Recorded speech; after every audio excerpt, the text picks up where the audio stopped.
Hello, everyone. How are you doing?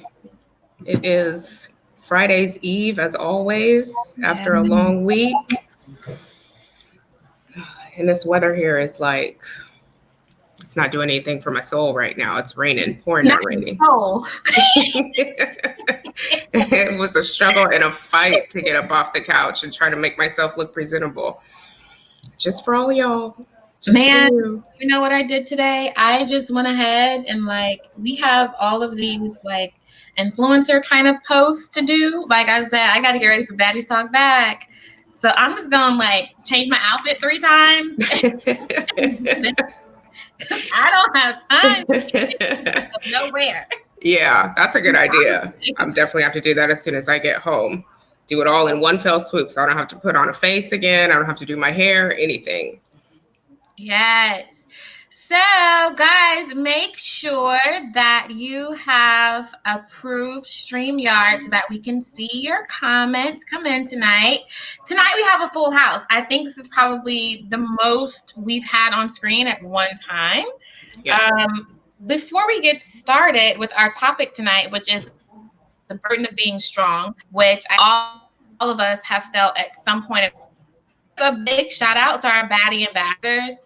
They have been incredible. Hey, Ginny. They have been incredible. They have really hit the ground running. We've only had ambassadors for the last 2 months, and I think it's one of the best business decisions we've ever made.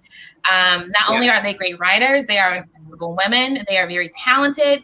And I say this all the time. I feel so blessed to be in community with my baddies. This is a very special group of ladies, especially our first group of ladies. So they're setting the bar really, really high. Yes, they are out here in this advocacy streets kicking some butt, and I am happy about it. I'm happy that all the ladies that are coming on tonight are our Baddie Ambassadors. So I know some of you may know them. A lot of you will get to know them, especially today. Real quick, what I want to say also too, because I know that this has been in the news and I just want to touch on it real quick, and I'm sure that we'll touch on it again, but our thoughts and prayers go out to everyone in Breonna Taylor's family. I know that we were all devastated with the news. For some of us, definitely not surprising, but at the same time, it doesn't mean that it doesn't hit home hard the same. And I think this conversation is great because us as Black women, we always are meant to be strong, and we're always told to be strong. And that's the first thing that people say to us is, oh my God, you're so strong. And so with that news and kind of what we're talking about, it's definitely on par for everything. So I just wanted to say that real quick.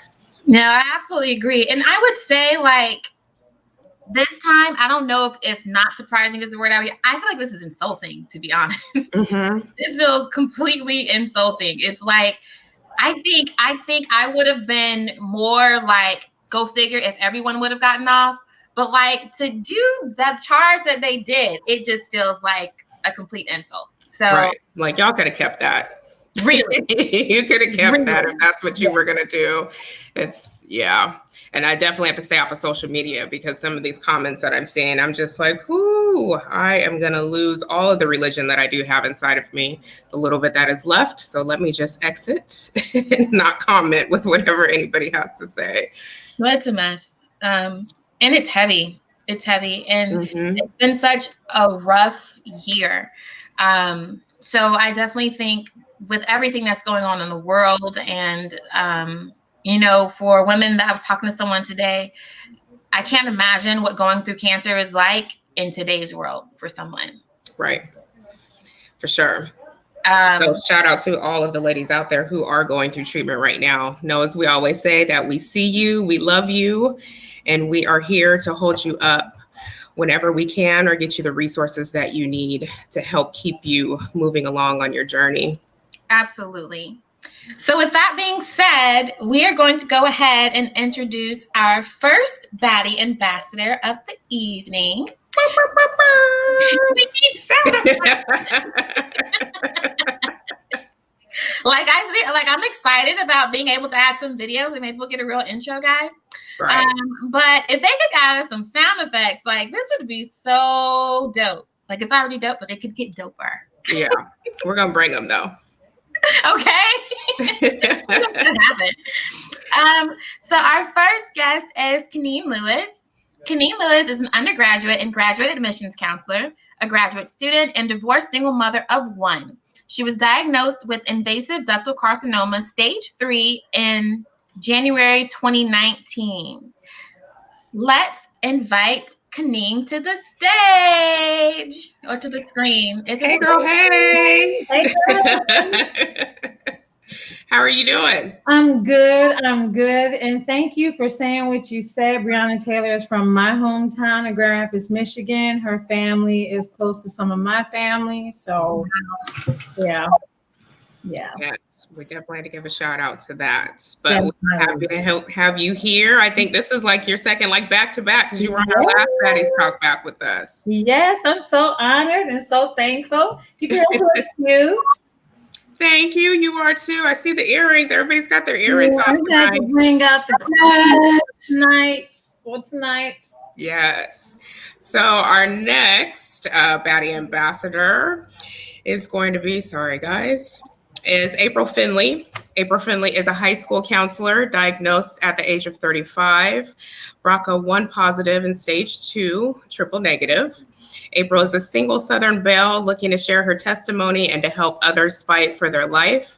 April is also a regional coordinator for the beautiful ministry nonprofit called Compassion That Compels. Everyone, please welcome April to the stage. Hey, April. Hey, everybody. April coming through with the new dude. Yay.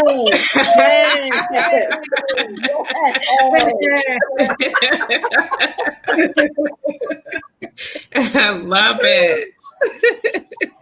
All right. Next, we have Shoni Brown.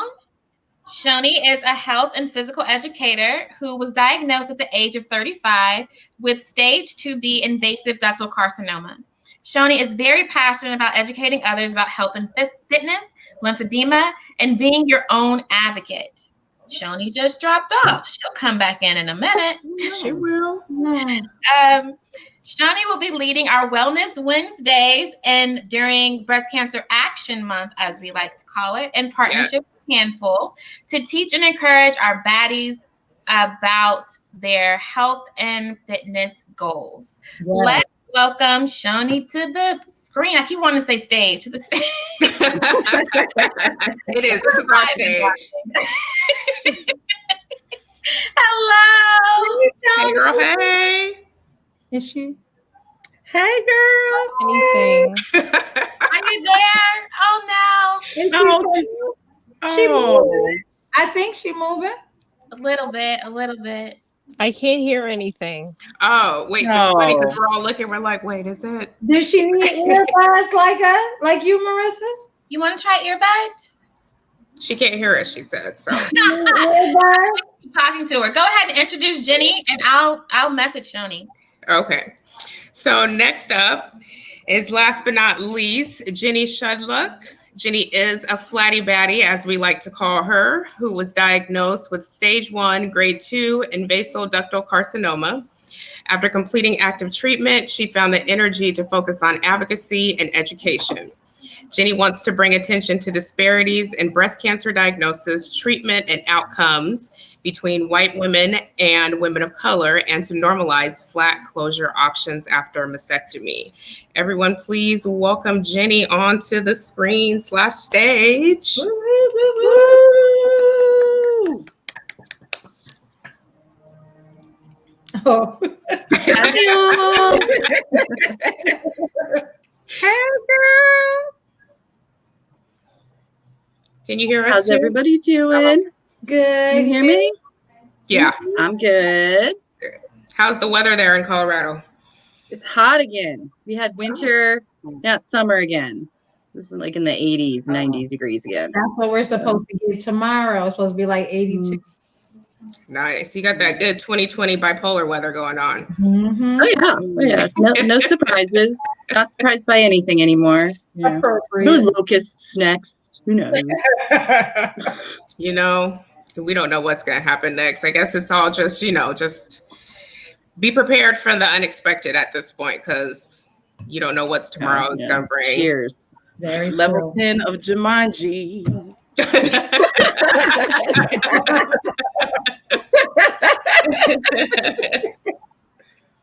So is Shoni gonna try to hop back on or? She is. It looks like she's trying to connect right now. Okay.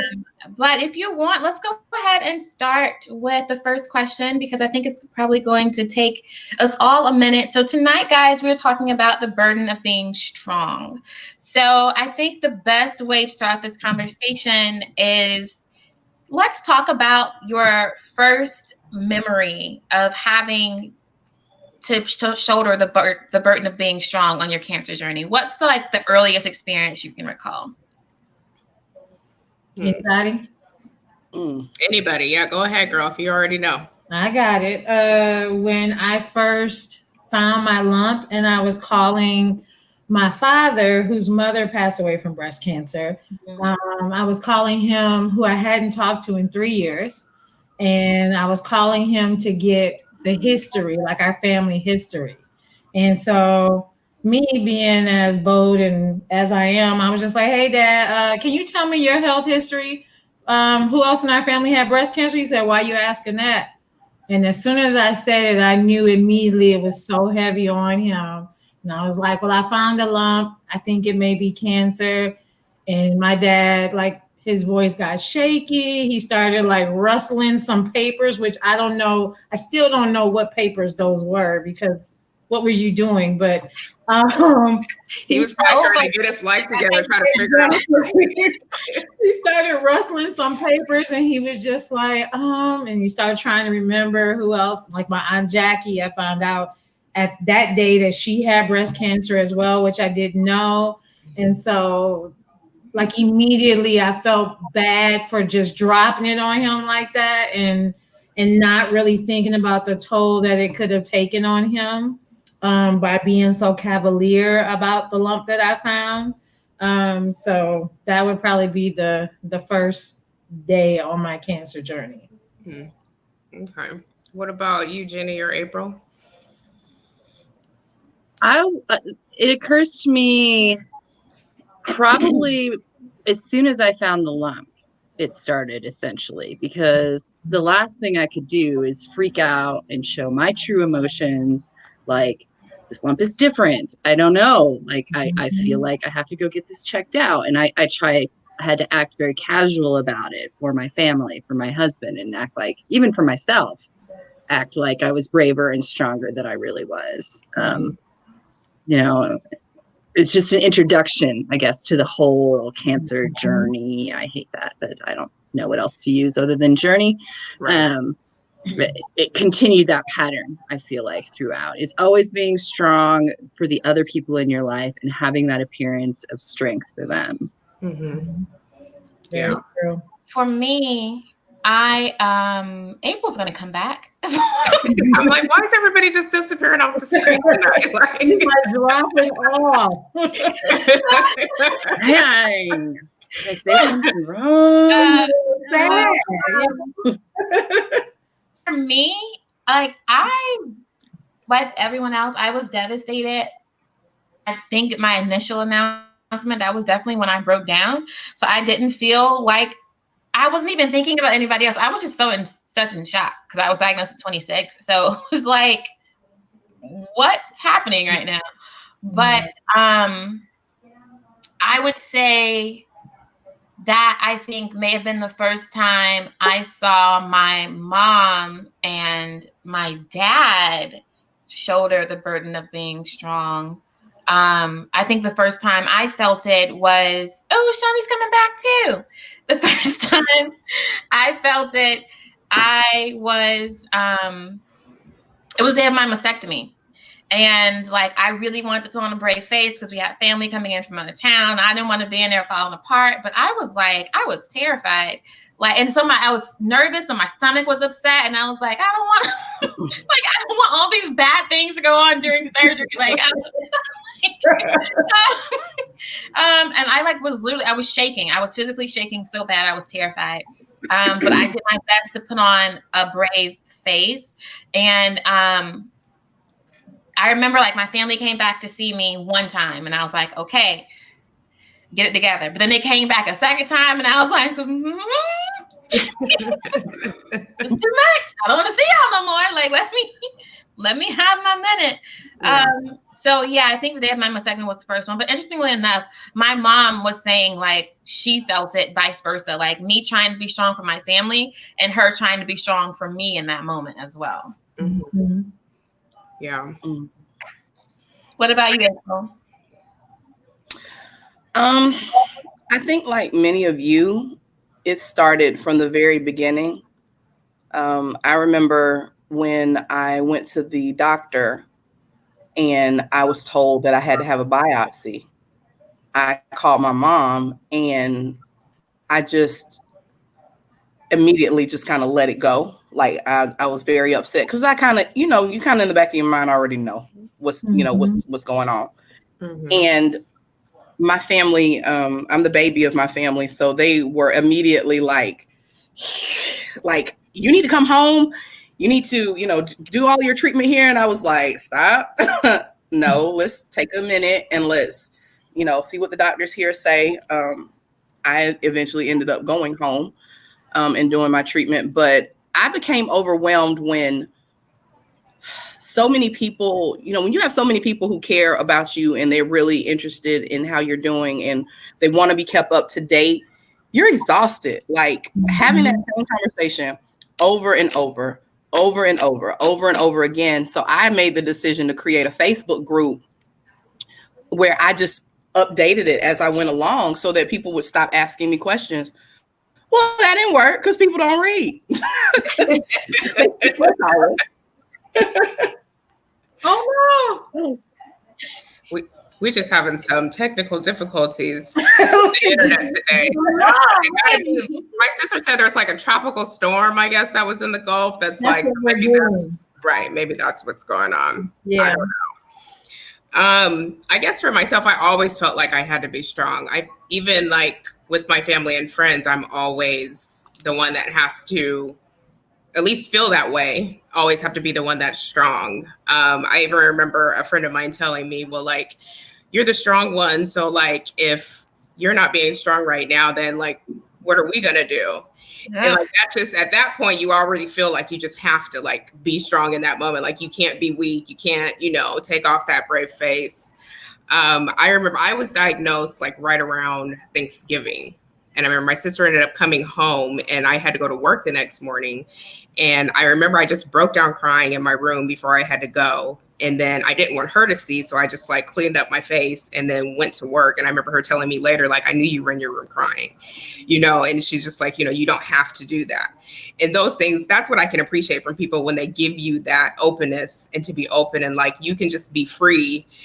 And I think a lot of our friends and family want us to be that way, but they don't know how to express it. But they just think, well, you don't have to be strong. But it's like, if you put up that wall where I have to always be strong, I don't know when it's okay for me to not be strong. Mm-hmm. Yeah. And I would say like that, I did the same thing. I cried all the way to the hospital. Like I was like, and then it was like slightly confusing for me too, because it happened really fast. Like it was like 2 weeks and then you're preparing for a mastectomy. So I had to go to work. I had to prepare to leave my job and all this stuff. My coworkers didn't know. So they sent like an email out after I left, which is probably horrible. But I do think about that. And I also think about like what April was saying, like you being the person. I had delegated my mom to be my person. I never really thought about like the burden that probably landed on her, having to be the person to really disseminate information all the time. But it absolutely, it definitely wears on you. Yeah, it definitely does. I love somebody's comment where they were just like so true, especially when you are the go-to person for others. And I think a lot of us are that way, right? Whether, we're moms, we have spouses, or you're just the one that's always handling things at home for your family. If you're just that go-to person, you just always assume that role, no matter if you're dealing with like a life-threatening, illness like breast cancer. Yeah, I'm definitely Mama Bird in my friend group. And so just having to tell them, it was hard. It was hard. That and my daughter was harder than my parents, I would say, for sure. I remember reading your story about telling your daughter, and like I remember having to read that out loud. Like that's one that we should drop in the chat for anyone later. Like I think that might have been maybe your first blog, but it was extremely powerful, and I felt the emotion with you going through that. I'm looking at Shantae's post about being super strong and now going through progression. So refuse to ask for anything. Yep. So I don't even want to talk about it. Yeah, I hate asking people for stuff. I'm trying to get better with doing that, but I know that that's something that's still hard for me to do. Is to, and I think a lot of us are that way too, right? Because you're just like, well, if I can do it myself, why am I going to ask somebody? Yes. Yeah. Oh, Shawnee's in. I'm trying to bring Shoni back. But yeah, I definitely, man, when I saw that post, Shantae, I just cried for a minute. And not that I know that it's not the end, but I just really hate that you have to go through that at all. And so I cry, and then I straighten up, and I text Marissa, and then I cry again. Because my mind just goes into like, what can we do? Well, how do we shift? How do we make sure that we're there for each other? How do we make sure that we're there for each other's children? And I think that then goes back to be strong. But I think as a community, like that's the strength of us, right? That's the strength of community, is that we can be strong together. We can be vulnerable together. We can have bad days together. And I think because we understand that, we don't necessarily feel that burden when we're in community. Yes. It feels like we're shouldering it together when we're in community. Yes, I completely agree. That's the benefit for the rest of us, definitely. Because when you see the other stories, you one immediately relate, and then two, you like, okay, girl, I got you.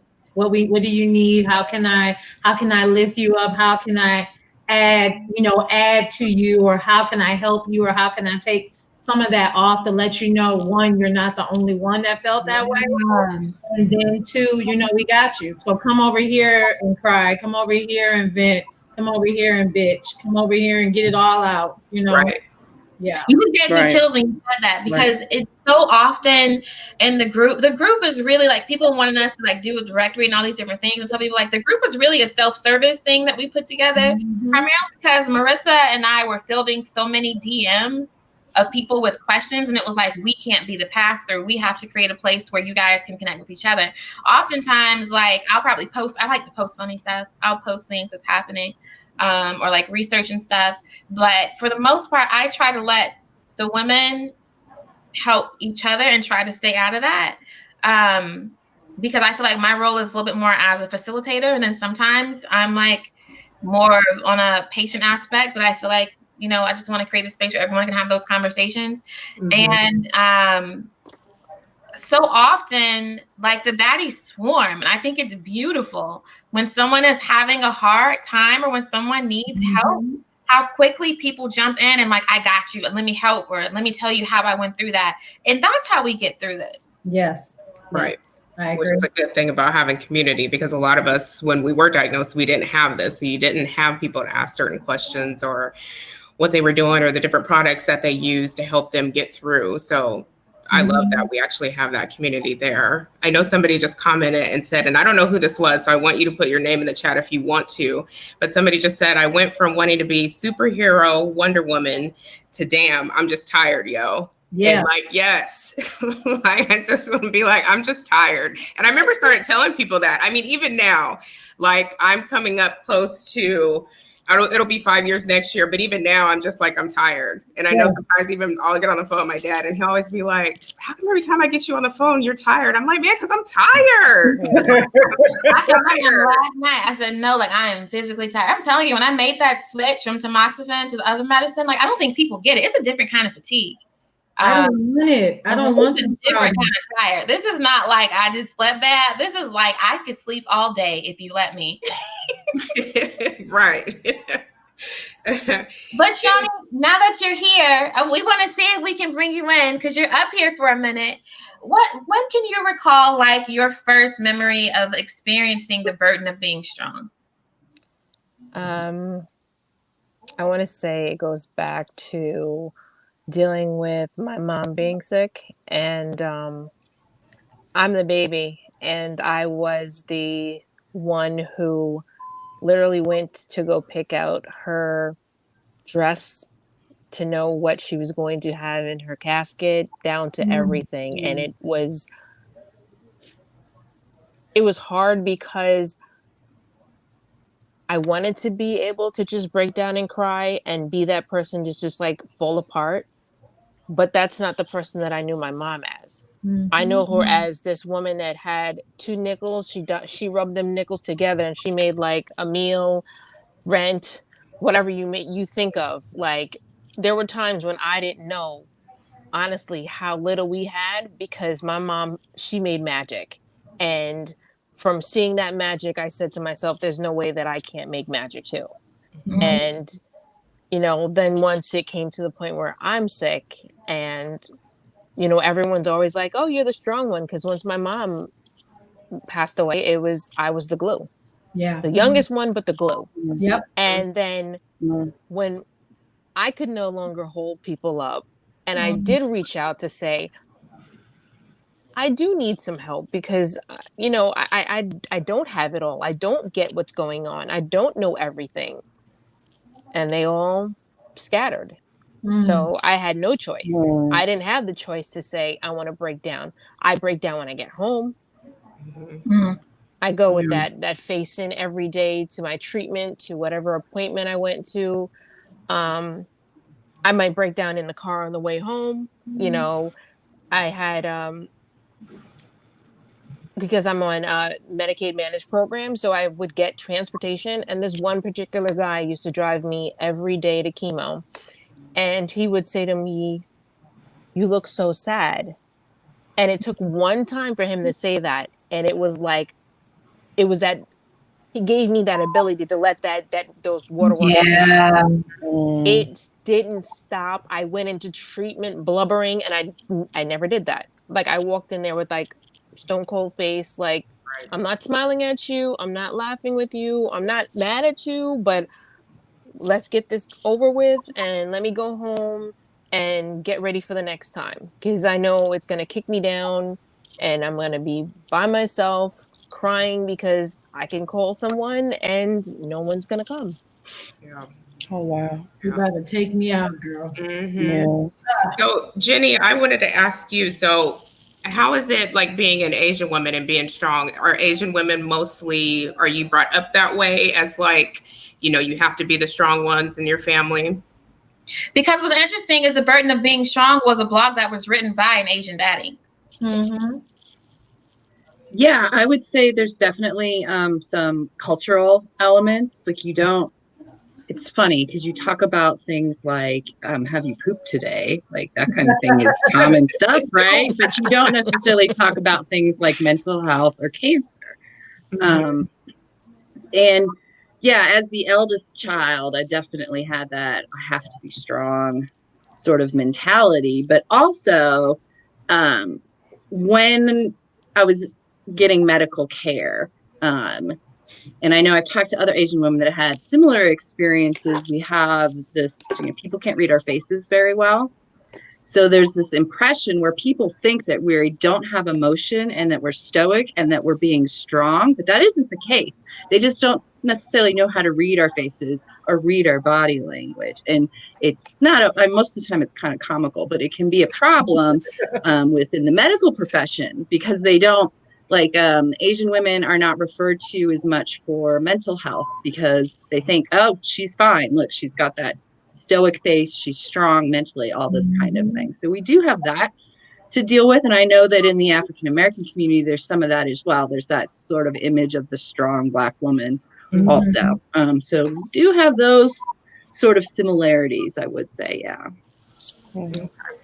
Yeah. Well, when you were growing up, was emotion something that was welcomed? Was showing emotion something that was welcomed? Or was it like a suck it up kind of thing? For you personally, not speaking on behalf of all Asian women. Yeah.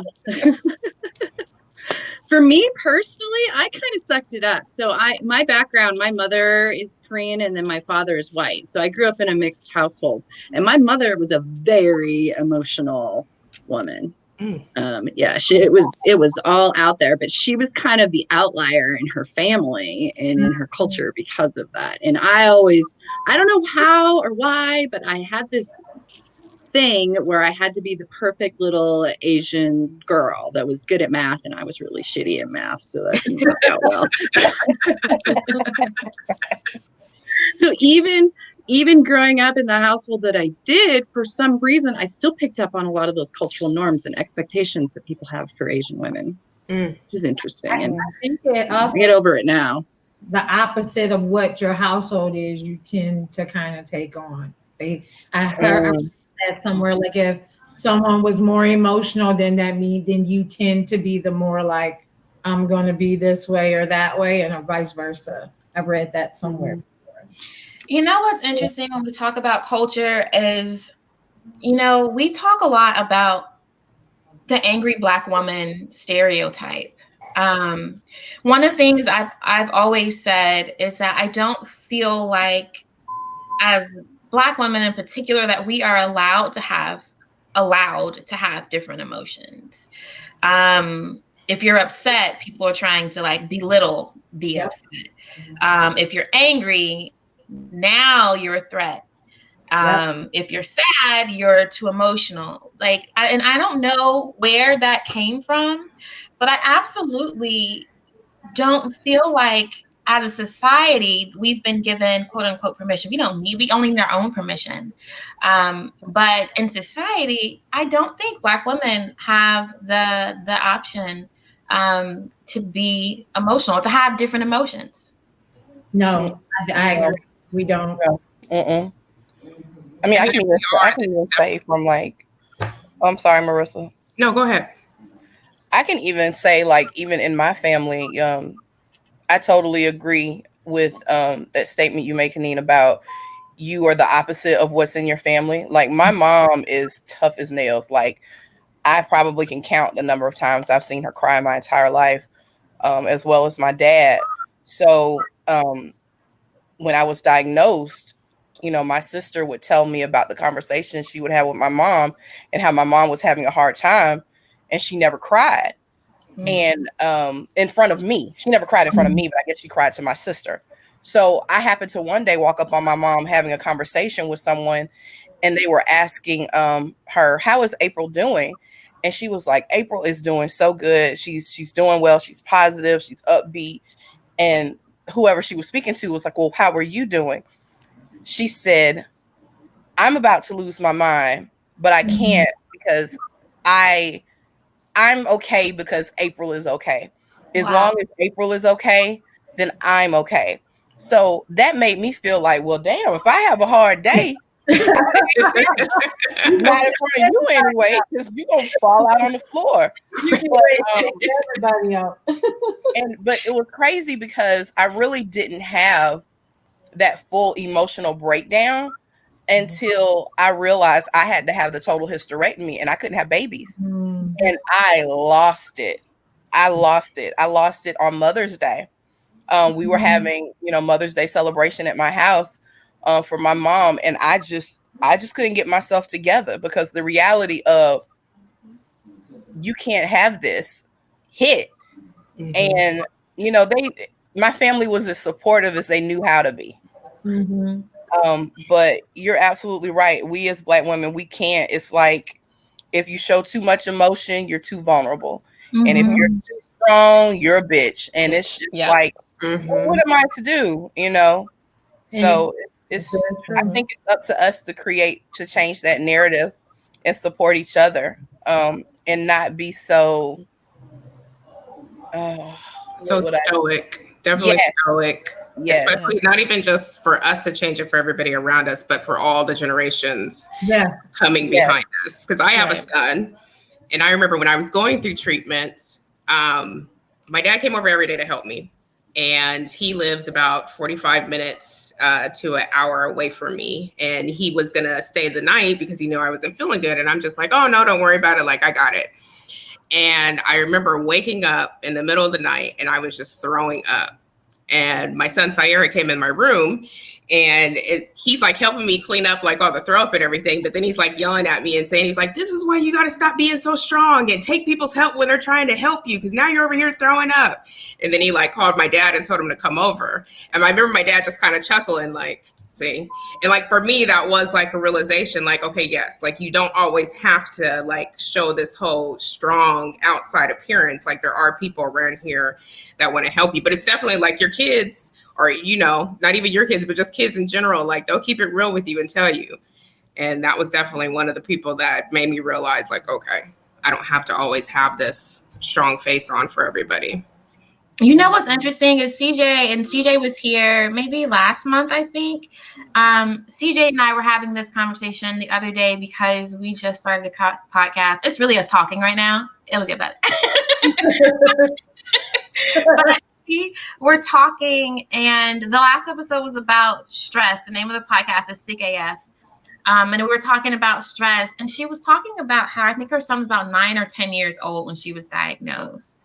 And she talked about how she was learning to recognize the signs of depression in her child because she was sick.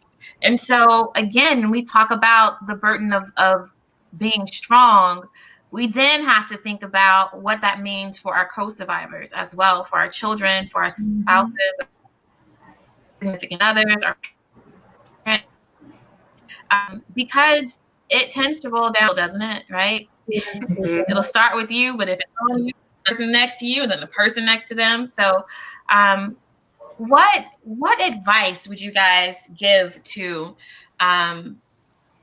the co-survivor of someone that's going through this? Because sometimes, like you mentioned earlier, Marissa, sometimes people do want to give us that permission, and other times I think people are afraid to, because if they give us permission, then they have to deal with whatever comes out. Right. So what kind of advice would you give to a co-survivor in this kind of situation where their person may not be showing emotion, but probably needs to? I actually just got asked that question.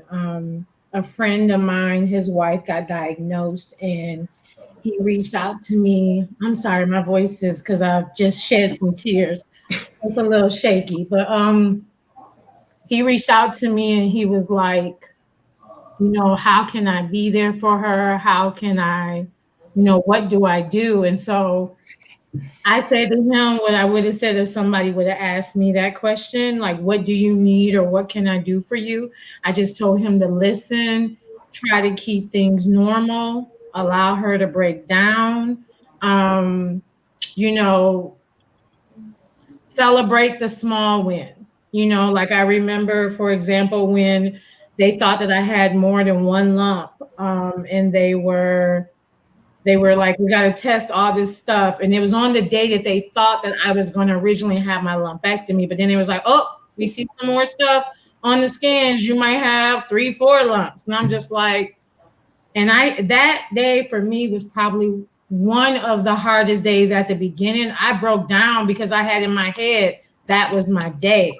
And so when they said that it could have been more lumps and all of this, I was just sitting there like, damn, like, come on now. Like, yeah, you done already done hit me left and right. Let this be my day. And so when they finally got to test me and tell me, oh, we only see one, you just got really dense breasts. You got really lumpy breasts.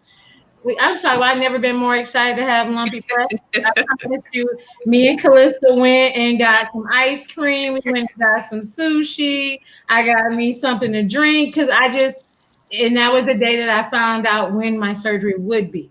But I just encourage people that if you are with somebody or trying to be that person or trying to allow people to lean on you, for me, I wanted people to keep it normal. However our relationship was, I need you to be that way with me when you come to me. Don't come to me looking at me like, oh, right, poor Keneene, or you know, trying to like hug me when you ain't never hugged me before. Like, I don't want you to do that because I'm gonna be looking at you like you strange, and I'm probably something real smart mouth to you because I'm like, what are you doing? Why are you trying to hug me? Why are you trying to coddle me when you're not that type? We usually just talk shit. So let's talk shit. Right. That's what I want. I want you to be how you were at all times with me. And like Shoni said, she didn't have someone. I didn't allow anybody to be that person. The person I wanted to be that person wasn't there, so I didn't allow anybody to be that person. So my crying times was in the shower. My crying times was when Callista went to sleep, in the car, at work, in the bathroom, and I just quietly just be sitting there like trying to keep it all in. And then I would go back out there. All right, like let's go talk to some students. All right, let's get it together. Like that. But if you have someone, definitely, grab hold of that, but tell them, just be real with them, like keep it normal. If you need more, tell them that's what you need. I just think we need to say, we have to be willing to be vulnerable enough to say it. And I say that from somebody who didn't allow people in to do that. Let people be there as much as you can. But I would tell them to be normal. Yeah, that's good advice. I appreciated a sense of normalcy, but I feel like my ex-husband tried to keep it normal so much, it was like he was pretending nothing was happening, and that was yeah. So I remember like coming home one day, and I was like, "I'm gonna take one breath." She's like, "Okay. You don't want to know how I feel? You don't have any questions about that?" The next day I came in and said, "Okay, take one breath." Okay. You don't want to? Okay, we're good. Okay. So yeah, I think that there absolutely is a between normalcy and like what's normal, and then what's like actually acknowledging that the world is kind of crumbling just a little bit. Just a little bit. Yeah. And I think just, like you guys are saying, like read the room, read your audience, because some people are definitely going to be like, I would tell people that too, like treat me like I'm normal, have conversations like we would normally have. Like I'll tell you if I don't want to talk about it or it's just not here. But then Jasmine, I get what you're saying too. Like you'll probably want more people to like acknowledge it or whatever. And so that's why, like, who your people are. Yeah. I'm speaking to like co-survivors right now. Like, who these people, who your people are. So definitely like read the room, read your audience, and then just know like, okay, yes, today she wants to talk. Yep. Today she doesn't want to talk. Let's put on some Real Housewives of Atlanta or something. Exactly. Just, binge watch. So right. Exactly. Yeah. I'm a Gemini, so that was going like this all day. You get one person 1 second and about 22 other people within the rest of the hour. So you better just keep up. Be fluid. I think the greatest advice that someone gave me, and I think people should give it to the thrivers in their life, is the freedom to feel how you feel. And I say that over and over again. Feel how you feel, because that gets you out of trying to worry about what other people think or how other people feel or what other people are going to say. It's like, in this moment, I am hurting. In this moment, I am sad. Like April, I remember the appointment where I was going to start family planning was the appointment that started that was a second round of, is this cancer? And I remember when I found out I had breast cancer, my neighbor, who is a lot older than me, found out she was pregnant. And so I could not face her. I was angry. And I could not deal. And I was, I didn't want to be around other pregnant women. And it wasn't anything personal with them. It was just how I was dealing at the time. Place you were in. Exactly. But I needed someone to be like, that's okay. It's okay that you're upset. It's okay that this hurts you, because like denying it does nothing. It just makes you just like puts a little ball in your chest, basically. Right. Yeah. I want to add one thing for co-survivors. Like, one of the questions that used to just burn me up would be like when people would reach out and be like, hey, how you doing? Let me know if you need anything. That would piss me off. Because first of all, I've never been the one to be like, hi, I need you to bring lunch over today. No. I used to tell people like, just do whatever you feel is on your heart to do. Do it. If you feel like, if you wake up in the middle of the night at 2:00 in the morning and you like, I think I need to call April, call. The worst thing that can happen is I'm not gonna answer. Right. Because you just never know. Like, just whatever you're led to do it for them. Don't ask, just show up. I'll never forget. Telling Jasmine that too when we first connected. Just I was saying the same thing. I was like, the one thing that I definitely want to tell co-survivors is just do. Just do. Don't wait for somebody to tell you. Like, you can literally get a shipment. You can ship them toilet paper once a month from Amazon. Exactly. And that's one thing they don't have to go to Target or something to go get. You can give them gas cards so they can give their person that's going to take them to treatment. Like, it's just little things that you don't even need a prompt to do. Like, you just need to get out there and just do it. Because people would say that to me all the time. They'll be like, okay, well, what do you need or whatever? And I'd be like, I don't know. Like nothing, knowing I needed a whole bunch of stuff. Needed everything. I just wish I would have asked. Strong women. Who's really going to be like, yes, please bring me dinner? When have I that was well, but that can backfire sometimes, because you can find out who your friends really are when you do have the guts to go back and say, you know what, girl, I need this, that, and the other, and then all of a sudden, no response. But is that a backfire, or is that really you finding out that you don't need these people in your life? Shoni. Free. True. Discovery? That's discovery.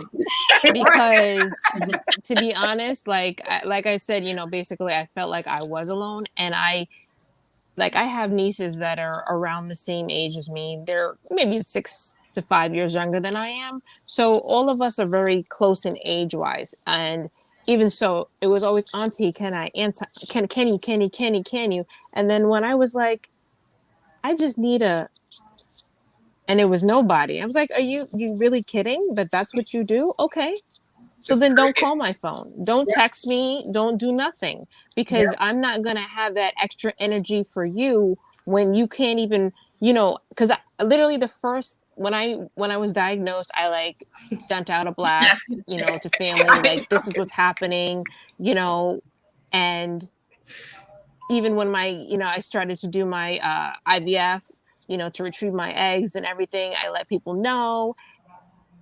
Like, I'm doing chemo and I'm like, I'm feeling like crap today, and there's no response. It was like radio silence, and I'm like, I'm gonna stop. I stopped, and then the messages stopped, because I realized that I was the one doing all the footwork and it wasn't coming back to me. And then when they would get up, they'd get upset because I wouldn't talk, or they would ask somebody else about how I'm doing instead of asking me myself. And I'm like, well, then you don't really want to know. They don't. So, and it's not your job to make them feel comfortable. Oh, she's gone. No, it is definitely She'll be back. It's not your job to make anybody feel comfortable or make my cancer be doable for you. Oh, no. Because I don't have time for it. There's family members who drifted off. There's people who I thought were my friends who drifted off, and I'm thankful they dropped off, because show me your colors. Show me all your colors today, so that I don't ever, and I'm a forever person, ever talk to you again. I will walk past you like I never even met you, and I promise you. Come through, Gemini. Come on, twin. I was getting ready to say that's that Gemini in y'all. Like, man, you cut me when I need you, and even though I didn't tell you I needed you, and you still cut me. Yeah, you period, as my daughters say. Period. You cut off. Those friendships they're never the same. Even if you can like talk to someone afterwards, when you are going through something and people and your cancer becomes an inconvenience for people, or they can't handle it. They can't handle you being sick like you asked for it. Yep. Someone told me it's too much. I said, I got the same thing. I'm so sorry, sweetheart. I'm sorry. My cancer's too much. I'm the one over here mustering this shit up and still going to work, still raising this child, still doing all this stuff. And I swear to God, I said every bit of this, and I'm saying it now. But don't let me do too much for you. You carry on, sweetheart. Carry on. It's like you're already gone. Like they're assuming you're already dead when they say Yeah, something I like that, died. right? That's what it feels like. Like Well, what? nice knowing you, Ginny. You're like, I'm still here. I still matter. Right. So my question for y'all is, how do you feel when somebody calls you strong? Because I posed that question in our Instagram stories this week, and one woman had commented and she said, I hate when people say that because I feel like I was doing whatever I needed to do to survive. So when somebody calls you strong, like what is your reaction to that? I think it depends on who called me strong and in the context in which they called me I was strong. gonna say the same thing.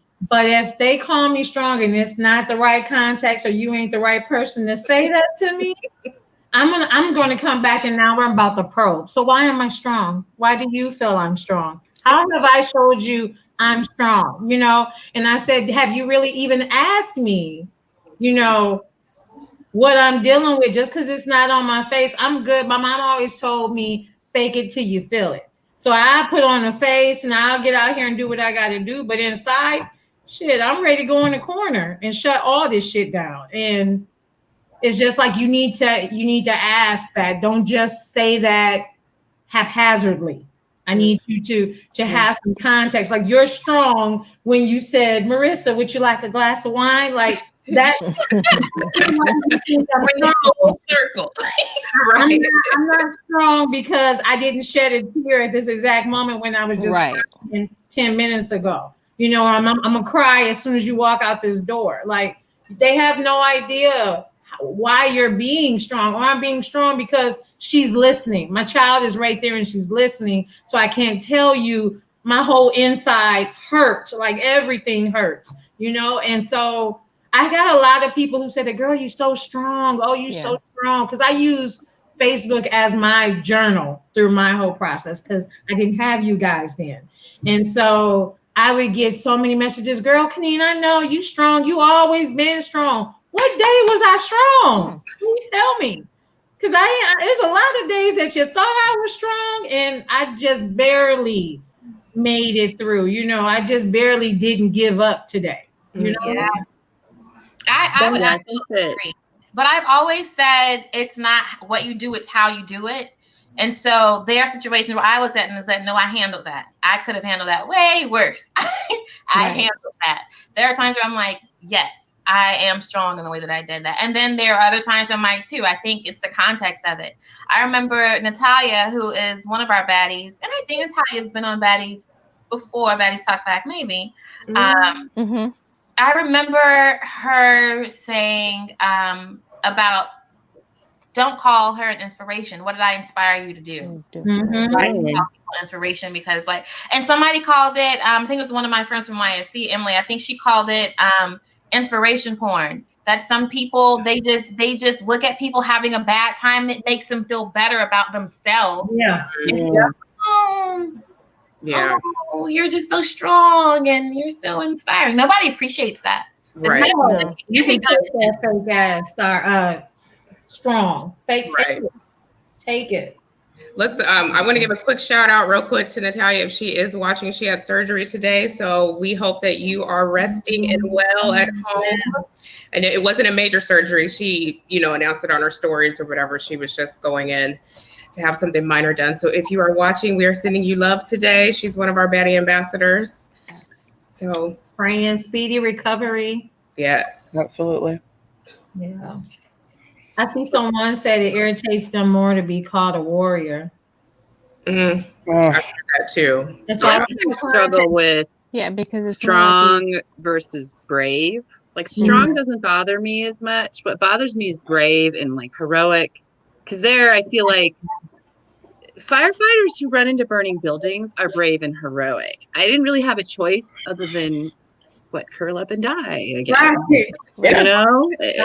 Live, Yeah. I think that's a great point. Yeah. I think all the people say the stuff that they would want someone to say to them. What words mean something to them, they think that they should say it to you. I think they just don't know what to say. Yeah. Yeah, that too. It's been like, You're strong. It just comes out, and then it's just like, "Ooh, you said that." They Like, don't have nothing else to say. They saw 75 other people say you were strong. Exactly. That's what it You is. strong, and I'm gonna pray for you. When you ain't prayed, Yes. nothing. Stop it. Yes. And I'm gonna say this right now. You don't need to have everybody pray for you either, because you don't know what they're praying for. I'm just let that. Doing it. Right. Doing it.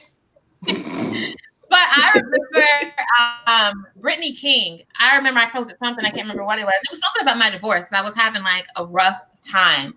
And Brittany, who was like, I hadn't saved her number, but like we had texted before, so I'm trying to do better. She texted me. She said, "You have been prayed for." And that was the first time that anyone has ever done that. Not like, "I will pray for you," but someone that said, like, "I stopped what I was doing and prayed." No, that's amazing. Yes. That's amazing. I've had it to where they stopped and went right into prayer. Like right at that exact moment. You're like, "Yeah, so I'm just eating. So you know what? I'm about to pray, Lord Jesus, please." And I just be like, "Oh, am I supposed to put the spoon down?" Like, you are. You're supposed to close your eyes. You know the rules. Don't act like you don't know. Close your eyes if I can. Right. You're supposed to bow your head, everything. Like, girl, yes. That's protocol. That's like, even if you're watching something on TV and somebody gets to praying, you know, you got to stop. Yes. Immediately, you're like, right. And then if anybody in the house starts moving, you give them a real quick look, like, "What are you doing?" Girl, you snap. What you doing? You have an open eye just to see if everybody else taking it seriously, or we still doing this. Right. Oh, we about to do this. That's literally what I was like. I was like, "Oh, I thought you was just gonna pray for me later." Right. She was like, "No, Lord Jesus, please take her." I was like, "Oh, okay." So, Well, at least you know she did it. I appreciate that, but I was trying to eat my food. I could finally hold something down, so I was trying to get it down while it could stay down. But I appreciate it. Yeah. So, guys, I know we're coming up close to the end. We might go over just a little bit tonight, because I think this is really important. And so, if you are in our Facebook group, there have been a couple of times where women have been in the middle of emotional crisis. And sometimes the initial responses, though well-intended, tend to be religious rhetoric. And I'm a woman of God. However, this comment right here from Adrienne Ross, I think this is very important, because I used to feel the same way too. I used to feel like people would spit religion at me as a pacifier and as a way to not to invalidate how I felt. Mm-hmm. Yeah. Yes. And it'd be like, "Well, I know that, but right now I'm sad. I know that right now this hurts." Yeah. So when someone is like going through a traumatic experience and you just say, but let's get a good one. All things work for the good of those who love the Lord. Yep. I was told, have faith. Your faith is being tested right now. You got to have faith. I'm like, does this mean because I'm saying I'm hurting that I don't have faith? Like, exactly. I'm literally at chemo right now. Like, what are you talking about? I was told so many times that, this is when you're supposed to really get down on your knees and pray. I'm like, who's to say I haven't? Who's to say I haven't? You just happened to call and you asked me how I was doing, and I gave you the truth. And you wasn't ready for the truth. You are uncomfortable. You was uncomfortable with the truth, but guess what? I'm about to get this truth. Right. And I get me so sick of getting down on my knees, I won't be able to get back up. So I'm just like, I'm just gonna do this bedside Baptist when I get a chance. Easy. And that's why I tend to turn the comments off when we have those kind of moments, because I don't think it's helpful, honestly. When someone's in the middle of a breakdown and you just say, "But God will get you through." Sometimes I think that encourages people to stay in a dark place, not come out of a dark place. Right. Yeah.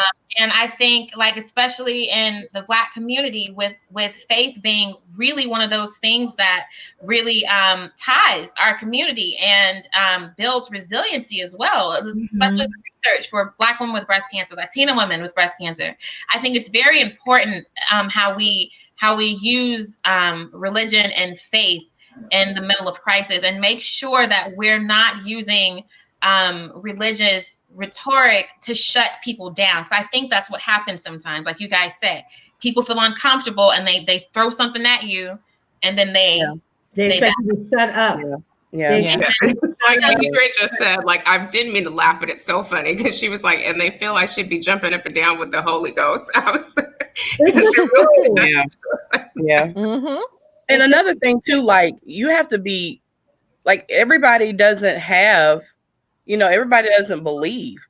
And Right. sometimes that can be offensive when you are talking to someone about, oh, well, you're just not praying hard enough. Well, everybody doesn't believe that. And, that might be my belief, but you have to respect other people and their space and that they're in, and if, even though we may not all believe, we can still support each other without, like you said, throwing all those scriptures and how you doing today? I'm blessed, highly favored in the Lord. Hallelujah. No, like I'm good.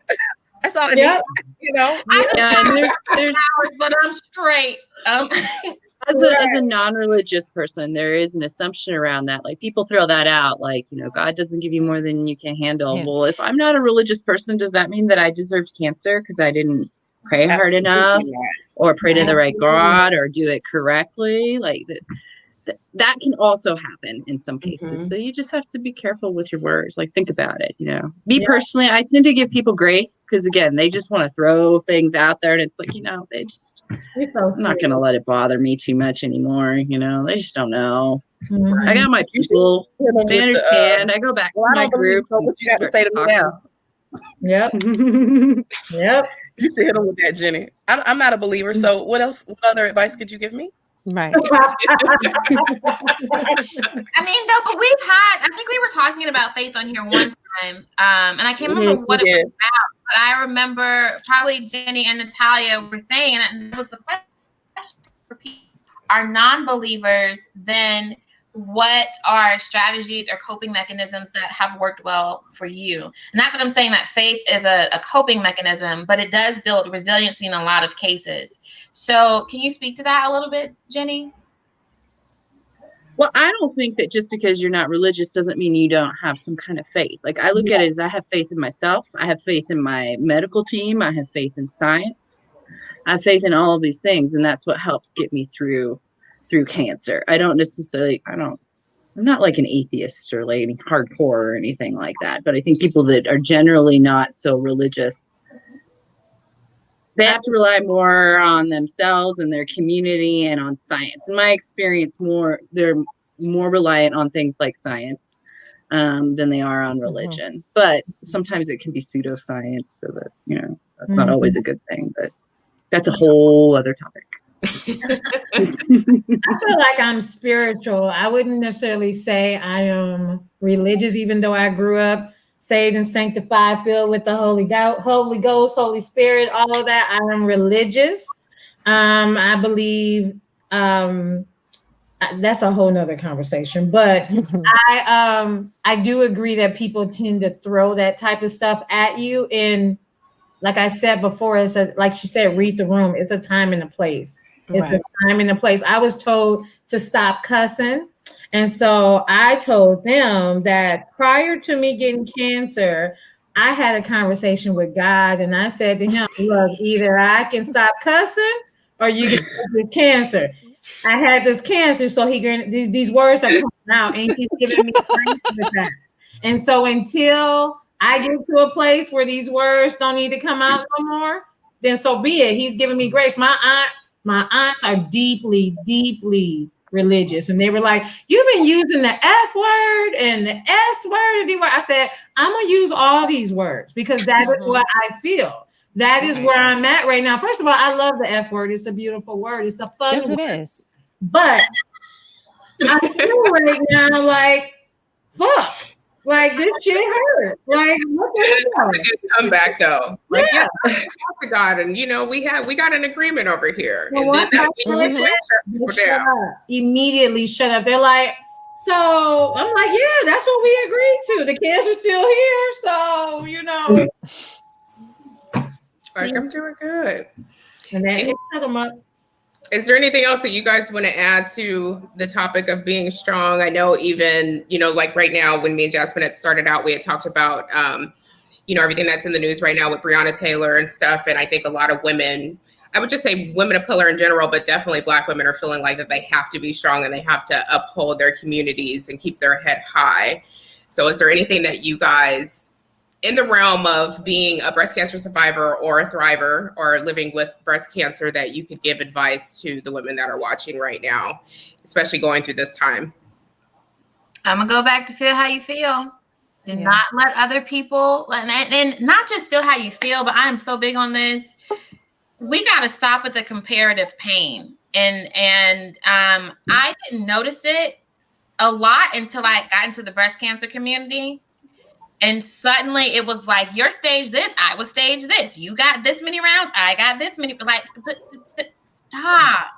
Yeah. Somebody else's experience does not invalidate your experience. Right. And you don't, and you also have to acknowledge that we could all go through the exact same situation and handle it completely different, and that's okay. Yeah.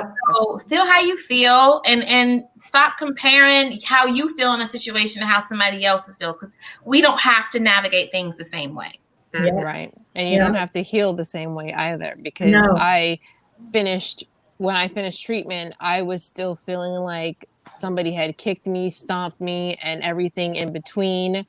And being somebody who's physically active and walking with a cane, I just was like, I don't even understand this. And there's some people who are running marathons. I had to tell myself that was not me, because whatever went on with my body, because, you know, even the drugs had me every other time I was in the hospital for something different because of an interaction that I was just very sensitive to.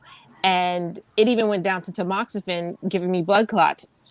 I think I'm the only person that I've ever heard say that that's happened to them, and people are like, "Oh, it really does that?" And I'm like, "Yeah." No, that was me several times for 2 years. Oh, you did? Yes, I was gonna say, Jasmine. This is why we need to research Black women and women of color.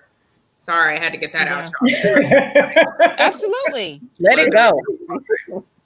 It's true. I think that people need to just live in your moment, live in your space, feel comfortable with living in your moment and living in your space. Like she said, being a cussing Christian, you know, be who you are and however you need to be to get through whatever you're getting through during chemo and radiation, during surgery, during dealing with the fact that, you know, you had to have a hysterectomy, or they're about to take your ovaries, or they're about to do whatever, or that everything is now all peachy keen. Be in your moment, live in your moment, and quit, like you said, quit putting that on other people, allowing them to be down. I feel like a lot of times I was not allowed, when I did want to break down, those rare moments, I was not allowed to. It was like, like if they saw it start to get welled up in my eyes, they're like, "Can I crack a joke? What you crying for? No, Keneene, don't cry, don't cry. What's wrong? Are you hurting?" I'm like, I just want to cry. I just want to cry. And because I can't cry at home and I'm around adults, I'm gonna cry. I'm gonna cry right here. And it would like they would disperse. Like I sprinkled cancer juices out with my eyes or something. It would like immediately everybody would disperse, and I'm like, I can't cry here. This is another place I can cry. So now where can I cry? I can cry in the bathroom and in the car. But I would just definitely say, like, whatever you have to do to get through. I remember I kept getting told what to eat, what not to eat. I still get told what to eat and what not to drink, what not to drink, what to put on my face and my skin, because this happened to this person. Your journey is not my journey. And the way that I'm choosing to live the remainder of my life, whether it's a year or 75. Well, Ginny took the rest of her drink to her head, like. The remainder of it, I'm gonna live it how I live it. I might take tips from different people, and I might not take none of that shit. I might balls to the wall, you know, the rest of this time. Right. Whatever. Just let me be great in myself. Period. Yeah. Right. I'm with my sister over here. I can't see who wrote this, but it says, "Don't be sad that you may never have a baby. Just adopt." Yeah. Bye, Felicia. Bye. Like, don't tell me. I know I can adopt. I'm a high school counselor. I have a lot of children. but Yes. I wanted the feeling of being pregnant. I wanted that experience. I wanted to feel a baby growing inside my stomach. Can I have my moment, please? Exactly. Let me have my moment. And on top of that, don't talk to me about not eating sugar. If I want to eat it, mind your business. You know why? Because that's my business. Don't worry about what I'm trying to do over here. Thank you. I got told that about this too. Don't be drinking alcohol. We, for the rest of us, is not endorsing any of these. Just so everybody knows. No endorsement. This is all Keneene on her own. But Ginny or Shoni, did you guys have any words for the women that are going through their journeys real quick before we have to sign off here? Just, with everything, like I said, that's going on with the news. I mean, I would say similar to what Jasmine said, feel all of your feels, get through it how you have to. As a woman that's not a Black woman, I don't feel like I can comment on a lot of it. Like, I'm here to listen. I see you and I hear you. And that's all that I can really offer in this space. Like I can offer room to see and to hear you and to understand your experience. But even for the women who were like, just women of color who are on their journeys, like even the ones which I noticed, which is pretty awesome since you've been brought on as a Baddie Ambassador, a lot of women who are choosing to be flat, but they're trying to decide on what they want to do and if they have to be strong and have reconstruction. Like, what kind of advice would you give to them? I would say take your time, definitely making a decision, and don't let anybody talk you into it one way or the other. Because in the end, you have to be comfortable in your own body. It's not about what your partner or your spouse thinks, right? And it's not about being sexy for the rest of the world. It's about what makes you comfortable and what is part of your self-identity. Like, going flat's not going to be for everybody, but it's an option that's out there. And if your breast surgeon doesn't bring it up when you're talking to them, definitely bring it up. If they push back, find a new surgeon. Yes. That's ultimately my advice there. Yes. Yeah. I will agree with everyone here. And the one thing that I was told recently, which I'm trying to tell a lot of people now too, is definitely feel how you're feeling. And it's okay to be in that place wherever you're at, but just don't unpack there. Yes. Ooh, yeah. Yes. So you could definitely be there. Yeah. Feel that, because it's okay for you to feel that. Everybody should feel that. You shouldn't try to block that out, but just don't bring out your suitcase and start unpacking there, because once you do that, you'll stay there for a while. So that would definitely be my advice. Time. I mean, we all have, right? Yeah. I have different suitcases I'm dropping off. Different suitcases at different times. They said, like, went there, park my car. Don't park your car, boo. Right. I was getting ready to be like, bag lady. Hey. Yes. You gonna miss your bus. Yes. On our bags. Shoni, what about you? Any words of advice before you leave? So I would say, for the most part, I feel like, because I think I'm in a little bit of a different situation where a lot of people did have that support in some sense, that on how I was feeling to just pull myself out of everything. Sometimes I just had to let myself be wherever I was and cry when I wanted to cry and ask for help if I needed it. And if I didn't get it, I just kind of had to deal with that's not how things are going to go. And also another thing, like with being by yourself, you just have to be even more of an advocate for yourself, because I've had a lot of doctors say a lot of ignorant shit to me. Yes. When I was going through fertility, the doctor, because I ovulated too fast and I missed my first chance, and they tried to throw me into chemo, and I said no. They wanted to bring my twin sister in, because the doctor said, oh, bring your sister with you. And I'm like, because I told him I was a twin. So he said, bring your sister with you. And then he had the conversation with us that she should freeze her eggs for me. And I looked at him like, are you bugging? Did you just bring her in here, not even having the conversation with me first, that this is why you wanted her? Yes. That's so rude. So I'm like, I don't want anybody else's eggs. The eggs that, whatever babies that come from, that I would have, if I can, are going to be little Shawnees. They're not going to be, somebody else. Yeah. I don't mind adopting and all those other things, but just like even that conversation, that was probably one of the first times that like Mm. I had somebody with me there. And it just was like, you see me all the time by myself. Do you think that even that would be an option?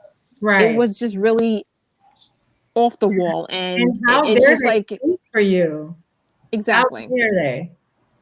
Well, I mean, I was like, no, I'm not going into chemo until you get some of these eggs out of my ovaries and, freeze them up in that little bank you got down there.